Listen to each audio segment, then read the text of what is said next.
গরমকাল তো প্রায় চলেই এলো, সেই জন্য তোজোর 6টা জামা আমি অর্ডার দিয়েছিলাম, যেগুলো সকাল সকাল ডেলিভারি দিয়ে গেছে।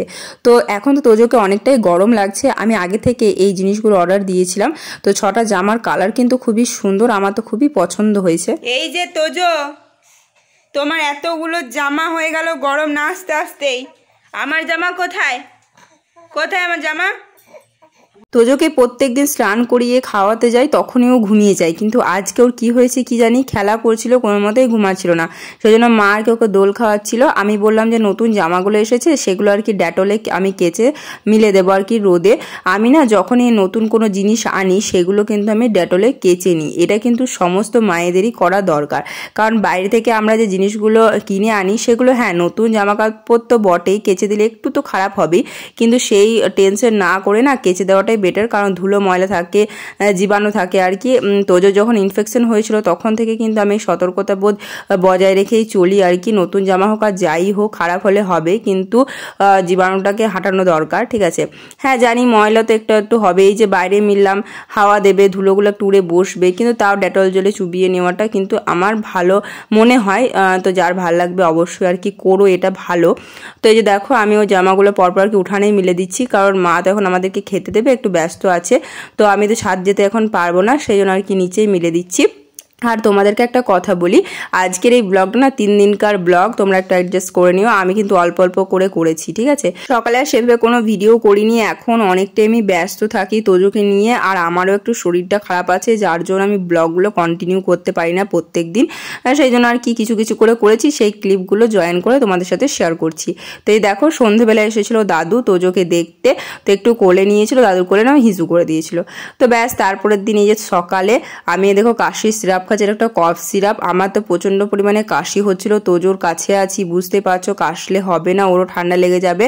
তো সেই জন্য আগে থেকে আমি কফ সিরাপটা খেয়ে নিচ্ছি, যাতে আমার জ্বর বা কিছু না আসে। এতটাই তেতো ছিল যে বমি পাচ্ছিল, গাটা গুলিয়ে গেল আর কি খেয়ে। তো যাই হোক কফ সিরাপটা খেয়ে নিলাম, দেখি এখন শরীরটা কেমন লাগছে। আজকে একেবারে শরীরটা ভালো লাগছে না, যেহেতু কাশি হচ্ছে প্রচণ্ড পরিমাণে, সেই জন্য সেলাইটাতেও একটু ব্যথা লাগছে। আর আমার ভাই দেখো হেলান দিয়ে আর কি টিভি দেখছে সকাল সকাল, মা এদিকে মুড়ি খাবার করবে, ওই জন্য আর কি চাপিয়ে দিচ্ছে খাবার। এই যে হয়েও গেছিলো, তারপরে আমি আর ভাই আর কি খেতে বসে গিয়েছিলাম। তো ব্যাস তারপরে হচ্ছে তোজোকে ওঠাতে গিয়েছি। ছেলেটা তো এখন রাতে আমার সেভাবে ঘুমাচ্ছে না, প্রচণ্ড পরিমাণে জ্বালাতন করে, তাই সকালের দিকে যতটুকু ঘুমায় আর কি আমি ওকে ঘুমাতে দিই, নিজে উঠে যায় ঠিক আছে, কিন্তু তাও ওকে ঘুমাতে দিই। শরীরটা প্রচণ্ড পরিমাণে খারাপ লাগছিল, কিন্তু বাচ্চার জন্য তো নিজেকে ঠিক থাকতেই হবে আর কি, সেই জন্য আর কি করছি সব কিছুই। তো এই যে দেখো মশারি আমি গুছিয়ে নিচ্ছি, তোজো ওদিকে কাঁদতে শুরু করে দিয়েছে। ওকে তো আর কি খাওয়াতে আমি মাঝখানে ওঠাই, তখন আবার ঘুমিয়ে যায়। তো এই দেখো এখন আমি উঠিয়ে দেবো, কারণ ওর না স্নানের টাইম হয়ে গেছে, সেজন্য ওকে আর কি উঠাবো, কারণ ঘুমের ঘরে স্নান করলে ওর আর কি ঠান্ডা লেগে যেতে পারে।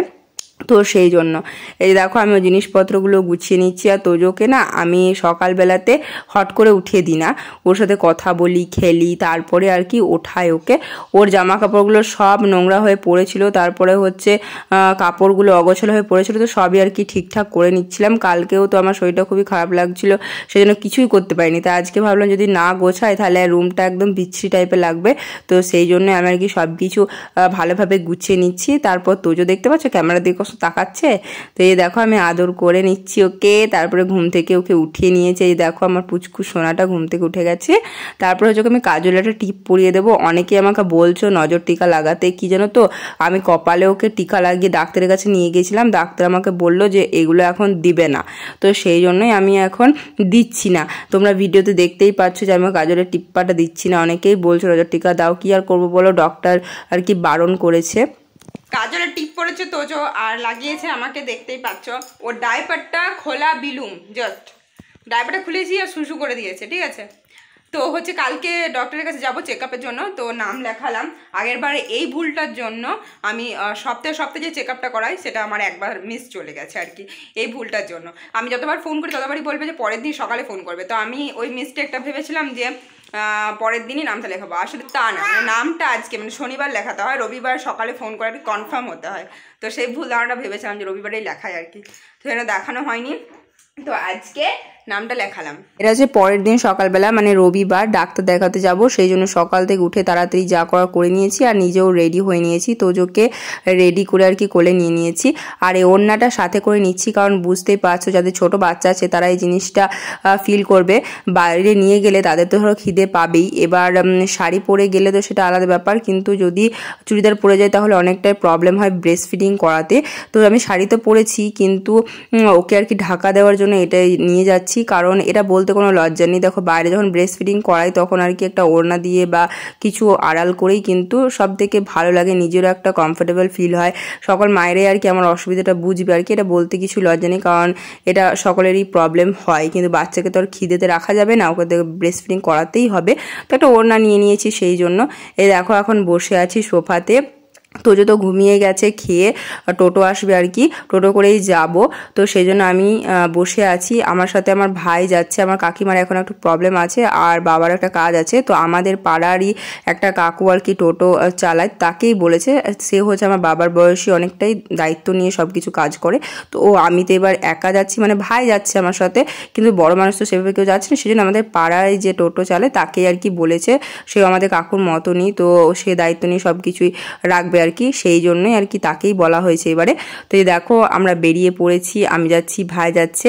আমি সিঁদুরের টিপটা নিয়ে নিই, তার কারণ তোজোর মুখে পড়ে আর সিঁদুরে অনেকটাই কেমিক্যাল থাকে যেটা বাচ্চার পক্ষে খুবই ক্ষতিকারক, তো সেই জন্য আমি টিপটা সেভাবে নিই না। হ্যাঁ, সিঁদুরটা তো পড়তেই হবে আর কি। তো এই যে দেখো আমি একদম আমার গন্তব্যস্থলে পৌঁছে গিয়েছি, তারপরেই কিন্তু ক্যামেরাটা অন করেছি। এ দেখো আমি এখন ভেতরে যাব আর কি। নিজে না সব কিছুই শিখে গেছি বলতে গেলে। আগে যখন আমি ডাক্তার দেখাতে যেতাম তখন অনেকটাই ভয় লাগতো যে কি বলবো না বলবো আর কি, নার্ভাস ফিল হতো, কিন্তু এখন সেভাবে কিছুই হয় না আর কি। যখন আমি বোলপুরে গিয়েছিলাম প্রথম তোমার দাদা ভাইয়ের সাথে, সেখানেও আর কি সব কিছু শিখে নিয়েছিলাম, এখানেও সব কিছু শিখে নিয়েছি। তো এই দেখো প্রথমে আমি দেখলাম যে আমার নামটা কত নম্বরে আছে, আমি লিখিয়েছিলাম কিন্তু ভুলে গিয়েছিলাম। তো সেই যখন জিজ্ঞেস করছিল আমি বলতে পারছিলাম না, তো সেই জন্য আর কি বললাম যে আপনি একটু দেখে দিন। তো উনি আর কি দেখে দিয়ে বলল আর কি আমার 33 নম্বরের নাম আছে।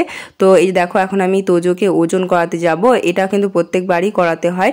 তো এখন আমি তোমাদেরকে একটা কথা বলি যে প্রত্যেক সপ্তাহে আমি কেন ডাক্তার দেখাতে আসি, এই যে ওজন, এই ওজন মাপানোর জন্য কিন্তু আমি প্রত্যেক সপ্তাহে আসি, যে ওর হেলথ সব কিছু ঠিকঠাক আছে কিনা, ওজন ঠিকঠাক আছে কিনা, তারপর শ্বাসকোষ সব কিছু ঠিকঠাক আছে কিনা, সেই সবই দেখার জন্যই আর কি আমি সপ্তাহে সপ্তাহে চেক আপটা করাতে পছন্দ করি। তো এখানে আর কি ওকে ওজন করিয়ে তারপরে আর কি ডাক্তার দেখাবো।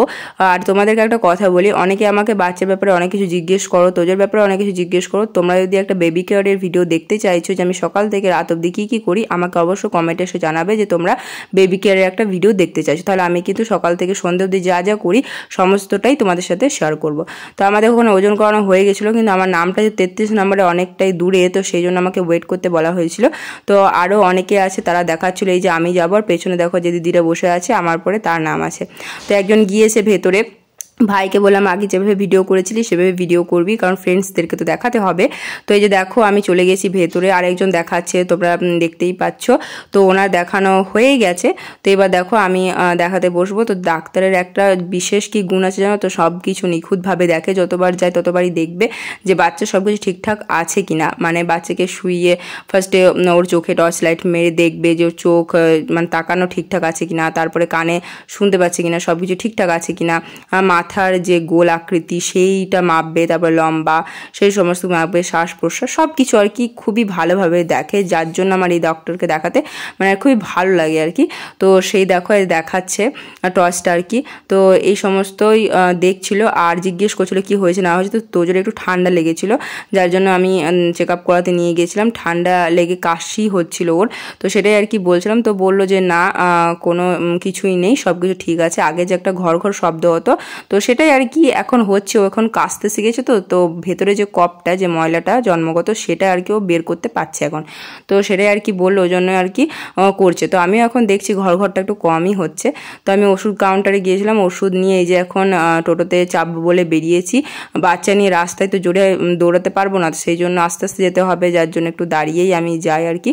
তো আমি চলে গিয়েছি আর কি। তারপর বাড়ি এসে তোজোকে একেবারে ফ্রেশ করে স্নান করিয়ে দিয়েছি, যেহেতু ধুলোমালা থেকে এসেছে। এই দেখো আমার পুচকুসোনা ঘুমাচ্ছিল, আমি আর কি স্নান করে নিয়েছি, ও যখন ঘুমাচ্ছিল খেয়ে নিয়েছি, তারপর ওর কাছকে এসেছিলাম। তো এই যে ওর এই কাণ্ডটা ক্যামেরা বন্দি করেছি, ও আর কি এখনও ঘুমের ঘোরেই আছে, ঠিক আছে।